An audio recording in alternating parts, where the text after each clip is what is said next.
السلام علیکم بچوں، آج ہمیں نور شاہ کا لکھا ہوا مختصر افسانہ آسمان پھول اور لہو پڑھنا ہے، جو آپ کی درسی کتاب کے صفحہ نمبر 54 پر درج ہے۔ آپ اپنی کتاب کھول کر دیکھ لیجئے۔ افسانہ کی تعریف ہم نے پچھلے سبق میں لکھی ہے، میں ایک بار پھر دہرا رہی ہوں۔ مختصر افسانے سے مراد ہے ایسی نثری کہانی جس میں کوئی واقعہ بیان کیا گیا ہو، جس میں ابتدا ہو، ارتقا ہو اور خاتمہ ہو، یا یوں کہہ لیجئے کہ کوئی ایسا بیان جو اپنی جگہ مکمل ہو اور ایک ہی نشست میں پڑھا جائے۔ اب ہمیں نور شاہ کا افسانہ پڑھنا ہے۔ نور شاہ کا یہ افسانہ روزمرہ زندگی سے تعلق رکھتا ہے۔ افسانے کا پلاٹ اسی سماج کی عکاسی کرتا ہے جس میں افسانہ نگار خود رہتا ہے۔ اس کہانی میں سچائی اور حقیقت ایک سادہ مگر دلچسپ انداز میں بیان کی گئی ہے۔ اب ہم یہاں سے پڑھیں گے آسمان پھول اور لہو۔ وہ ایک عام سی صبح تھی اور میں اپنے معمول کے مطابق مارکیٹ میں گھریلو ضروریات کی چیزیں خریدنے میں مصروف تھی کہ کھلونوں کی دکان کے سامنے میرے قدم خود بخود رک گئے۔ وہ ایک عام سی صبح تھی، یعنی صبح تھی عام سی۔ میں اپنے معمول یعنی روزمرہ، معمول کہتے ہیں روزمرہ کے مطابق مارکیٹ یعنی بازار میں گھریلو جو مجھے گھر میں اشیاء چاہیے تھی، ضروریات زندگی کی چیزیں چاہیے تھی، ان کو خریدنے میں مصروف تھی بازار میں کہ کھلونوں کی ایک دکان کے سامنے میرے قدم خود بخود رک گئے۔ اور میں کھلونوں کی دکان کے سامنے تھی یا وہاں میرے قدم خود بخود رک گئے۔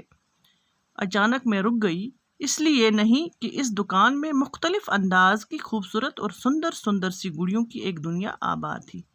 میں اس لیے وہاں پہ نہیں رکی کہ اس دکان میں مختلف انداز کی خوبصورت پیاری سندر ہوئی اچھی پیاری گڑیاں تھیں، گڑیوں کی دنیا آباد تھی، کھلونوں کی دنیا تھی، یعنی کھلونے رکھے ہوئے تھے اس دکان میں۔ اس لیے میں وہاں پہ نہیں رکی کہ میں ان کھلونوں کو دیکھوں، ان گڑیوں کو دیکھوں، بلکہ اس لیے کہ 6-7 سال کا ایک معصوم سا لڑکا دکان کے مالک سے ایک گڑیا خریدنے پر اصرار کر رہا ہے۔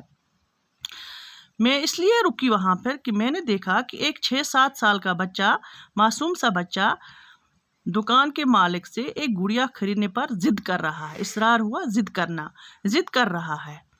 اس کی باتوں سے اس کے اندرونی جذبات کی تڑپ صاف نظر آ رہی تھی۔ میں جب دیکھ رہی تھی تو مجھے لگا کہ اس کے اندرونی جذبات جو ہے، ان کی تڑپ، ان کا درد، ان کا کرب صاف نظر آ رہا تھا۔ اس کے ایک ہاتھ میں گڑیا تھی، یعنی اس کے ایک ہاتھ میں کیا تھی؟ گڑیا تھی، اور دوسرے ہاتھ میں چند سکے تھے، کچھ تھوڑے سے سکے تھے، پیسے تھے۔ دیکھو تمہارے ہاتھ میں پڑی یہ ریزگاری میں دوبارہ گن چکا ہوں۔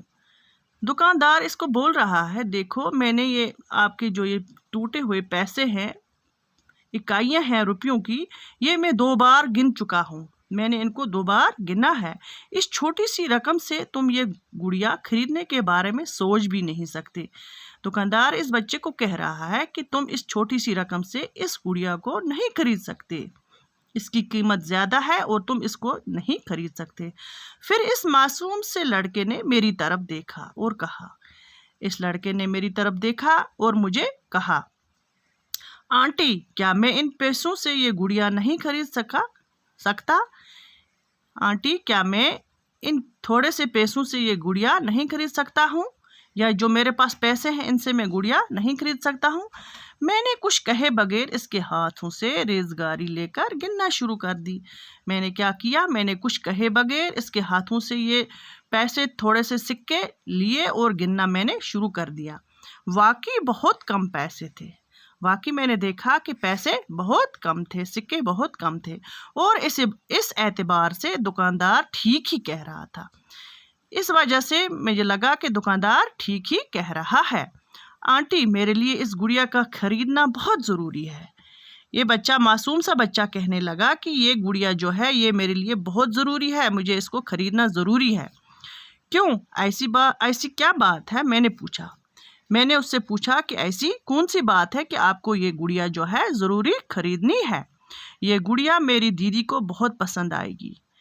یہ معصوم سا بچہ بولا کہ یہ گڑیا جو ہے میری بہن دیدی جس کو میں کہتا ہوں اس کو بہت پسند آئے گی، وہ اس سے پا کر خوش ہوگی، بہت خوش ہوگی، وہ اس سے جب دیکھے گی وہ بہت خوش ہوگی۔